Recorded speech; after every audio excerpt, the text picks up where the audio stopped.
ஐயனார் துணை சீரியல்ல டுடே எபிசோட்ல நம்ம சோழன் இருந்துட்டு அண்ணன் இப்படா இருக்காரு, அண்ணன் நல்லா பேசினாரா அப்படின்னு சொல்லிட்டு பாண்டங்கிட்டேயும் பல்லவன்கிட்டேயும் வந்து விசாரிக்கிறாங்க. அண்ணன்கிட்ட பேசினேன், அண்ணன்கிட்ட சில காமெடியெலாம் சொல்லி சிரிக்க வச்சுருக்கோம், அதனால தான் அண்ணன் தூங்கிட்டு இருக்கு, அண்ணன் தூங்கிடுச்சு அப்படின்ற மாதிரி பல்லவன் வந்து சொல்லிடுறாங்க. இருந்தாலையும் நம்ம அண்ணன் மேலே ஒரு கண்ணாவே இருக்கலாம் அப்படின்னு சொல்லிட்டு சோழன் வந்து சொல்கிறாங்க. எதுக்காகவும் கவலைப்படாதரா சோழா, அண்ணன் நார்மலாக தான் இருக்குது, அண்ணனை நினச்சி நம்ம பயப்பட தேவையில்ல அப்படின்ற மாதிரி வந்து சொல்கிறாங்க.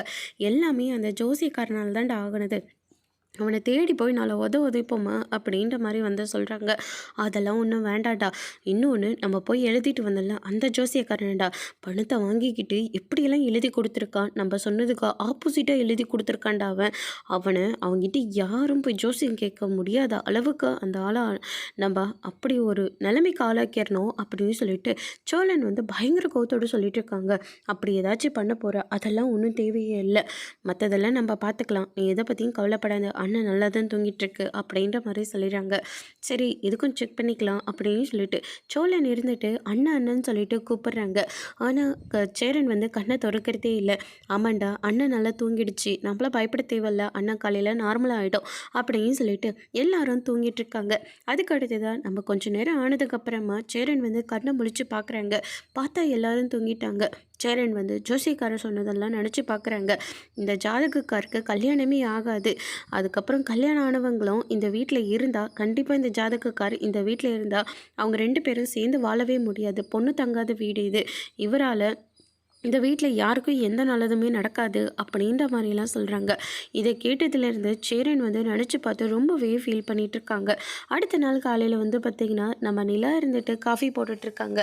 பல்லவன் வராங்க. என்ன நீங்கள் தான் காஃபி போட்டுட்ருக்கீங்களா அப்படின்னு சொல்லிட்டு கேட்கவும், அண்ணன் ரெஸ்ட்டில் எடுக்கும் போல இருக்குது, அதனால தான் நான் காஃபி போட்டு எடுத்துகிட்டு வந்தேன்.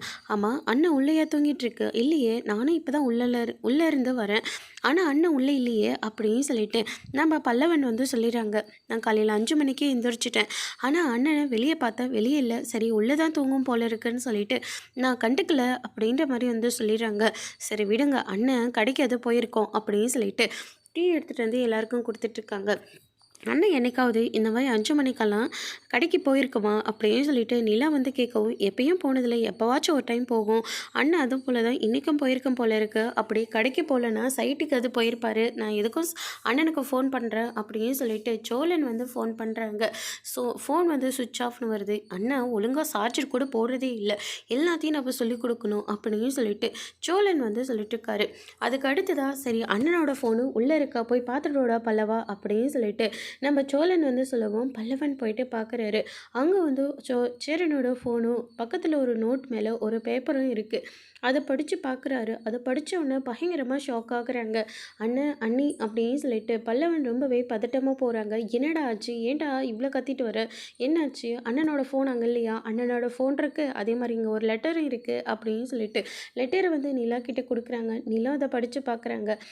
நிலா, சோழன், பாண்டியன் எல்லாருக்குமே தான் அந்த லெட்டரை எழுதுகிறேன், நான் இனிமேல் இந்த வீட்டில் இருக்க போகிறது கிடையாது, நான் அப்பாவால் தான் எல்லாம் இந்த வீடு வந்து பொண்ணு தங்காத வீடுன்னு எல்லாரும் சொல்கிறாங்கன்னு நினச்சிட்டு இருந்தேன், ஆனால் கடைசியில் என்னோட ஜாதகத்தினால தான் இந்த வீட்டில் பொண்ணே தங்குறதில்ல, நிலா வச்சும் இந்த வீட்டில் இருக்கணும், அதனால தான் நான் இந்த வீட்டை விட்டு வெளியே போகிறேன். நிலா, தயவு செஞ்சு நீ இந்த வீட்டை விட்டு வெளியே போயிடாதம்மா, நான் இந்த வீட்டில் இருந்தால் நீ அந்த முடிவை எடுப்ப, அதனால தான் நான் இந்த வீட்டை விட்டு வெளியே போகிறேம்மா, எல்லாரும் என்னை மன்னிச்சிடுங்க, தயவு செஞ்சு யாரும் என்னை தேடாதீங்க, பாண்டியா சீக்கிரமாக கல்யாணம் பண்ணிக்கோ, பல்லவா நீயும் நல்லபடியாக படித்து முடிச்சுட்டு கல்யாணம் பண்ணிக்கோ சாமி, நீங்கள் எல்லாரும் சந்தோஷமாக இருந்தால் தான் கண்டிப்பாக நானும் சந்தோஷமாக இருப்பேன், அதுக்காக நான் வீட்டை விட்டு வெளியே போயிட்டு நினச்சிட்டு யாரும் என்னை தேட வேண்டாம், வருத்தமும் பட வேண்டாம், சந்தோஷமாக நீங்கள் வாழணும், அதுதான்டா இந்த அண்ணனுக்கு முக்கியம் அப்படின்ற மாதிரி வந்து சொல்லிடுறாங்க. இதை கேட்டோன்னே எல்லாருமே ஷாக் ஆகுறாங்க.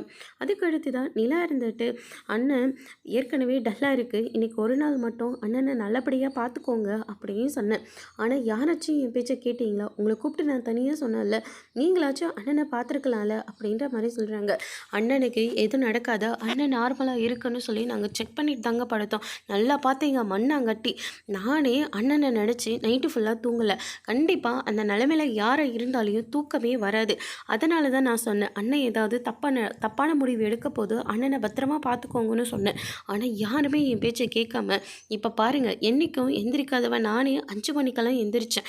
எதுக்கு அண்ணன பத்தி யோசிச்சதுனால எனக்கே தூக்கம் வரல. ஆனா அண்ணனுக்கு நடந்தது மிகப்பெரிய கொடுமை. அந்த ஜோசியக்காரன் சொன்னதுல இருந்தா அண்ணன் ஒரு மாதிரியாவே தான் இருந்தாரு. தயவு செஞ்சு அண்ணன் மேல கேர் எடுத்து பார்த்துக்கோங்கன்னு சொன்னேன். ஆனா யாருமே பார்த்துக்காம இப்ப பாருங்க அண்ணன் வீட்டை விட்டு வெளியே போயிடுச்சு. இப்பெல்லாம் உங்களுக்கு சந்தோஷமா அப்படின்ற மாதிரி சொல்றாங்க. என்ன நின்று பார்த்துட்டே இருக்கீங்க, போய் தேடுங்க அப்படின்ற மாதிரி வந்து சொல்லிடுறாங்க. என்னாச்சு, ஏன் கத்திட்டு இருக்க அப்படின்னு சொல்லிட்டு நடேசன் வந்து கேட்கவும், அண்ணன் வீட்டை விட்டு வெளியே போயிடுச்சு, எங்கே போச்சுன்னு தெரியல, லெட்டரை எழுதி வச்சிருக்கு அப்படின்ற மாதிரி சொல்கிறாங்க. என்ன லெட்டரை எழுதி வச்சுட்டு வீட்டை விட்டு வெளியே போயிட்டானா, இதை கூட பார்க்கலாம் அப்படின்னு சொல்லிட்டு நடேசன் வாங்கி படித்து பார்க்குறாங்க. நானும் போய் அவனை தேடுறேன், முட்டாள் மாதிரி ஒரு முடிவு எடுத்திருக்கான் அப்படின்னு சொல்லிட்டு நடேசனை தேட போகிறாங்க. பாண்டியனும் பல்லவனும் ஒரு பக்கம் தேடிட்டு இருக்காங்க.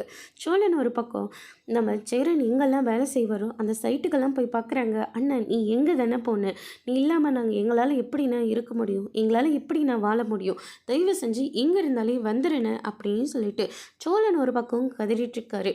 இன்னொரு பக்கம் பஸ்ஸில் எங்காவது போகிறாரா அப்படின்னு சொல்லிட்டு பல்லவன் பாண்டியன் எல்லாம் பஸ் ஸ்டாண்டாக தேடிட்டு இருக்காங்க. பார்க்குறவங்க எல்லாருக்கிட்டையும் விசாரிச்சுட்டு இருக்காங்க. யாருமே நான் உங்கள் அண்ணனை பார்க்கலன்னு தான் சொல்லிட்டு இருக்காங்க. அதுக்கு அடுத்ததாக நம்ம சேரனோட ஃப்ரெண்டு வந்து அச்சய் வந்து பார்க்குறாங்க. நீங்கள் ஏதாவது என் அண்ணனை பார்த்தீங்களா பையா அப்படின்னு சொல்லிட்டு கேட்குறாங்க. நேற்றே சைட்டில் என்னென்ன வேலை நடக்கணும்னு சொல்லிட்டு பையா சொல்லிட்டு போயிட்டாரு. அதனால தான் ஃபோன் கூட அவர் பண்ணலை. அவராக பண்ணட்டும்னு சொல்லி நாங்களும் விட்டுட்டோம்.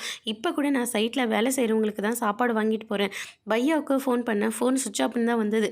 சரி எப்படியும் வந்துடுவார் தான் நானும் இருந்தேன். அண்ணன் எங்கே போச்சுன்னு தெரியல, தயவு செஞ்சு நீங்கள் அண்ணனை பார்த்தா எங்களுக்கு ஒரே ஒரு இன்ஃபர்மேஷன் மட்டும் கொடுங்க அப்படின்ற மாதிரி சோழன் வந்து சொல்கிறாங்க. கண்டிப்பாக சொல்கிறேன் அப்படின்னு சொல்லிட்டு அவர் அங்கேருந்து கிளம்பி போயிடுறாரு. அதுக்கு அடுத்துதான் ஐயோ அண்ணன் எங்கே போச்சுன்னே தெரியலையே அப்படின்னு சொல்லிட்டு சோழன் எல்லா இடத்துலையும் தேடிட்டு இருக்காங்க. நம்ம நடேசன் ஒரு பக்கம் பார்க்குறவங்க எல்லார்கிட்டையும் கேட்டுட்ருக்காங்க. சேரன் எங்கெல்லாம் மளிகை சாமான் வாங்குவாரோ அந்த இடத்துலையும் தேடுறாங்க. எங்கேயுமே இருக்கிறதில்ல. ஏதாவது பிரச்சனையா அப்படின்னு சொல்லிட்டு கேட்குறாங்க. ஒரு பிரச்சனை இல்லை, ஃபோன் பண்ணேன், ஃபோன் எடுக்கலை. சரி ஒரு வேளை எங்கேயாச்சும் வந்திருப்பானான்னு சொல்லிட்டு பார்க்கலான்னு தான் வந்தேன். இல்லை இங்கே வரவே இல்லை, காலையிலேருந்து நான் தான் கடையில் இருக்கேன் அப்படின்ற மாதிரி வந்து சொல்லிடுறாங்க. இவன் எங்கே தான் போனான், ஏன் இப்படிப்பட்ட ஒரு முடிவு எடுத்தான் அப்படின்னு சொல்லிட்டு நம்ம நடேசன் ஒரு பக்கம் ரொம்பவே ஃபீல் பண்ணி எல்லா இடத்துலையும் தேடிட்டுருக்காங்க.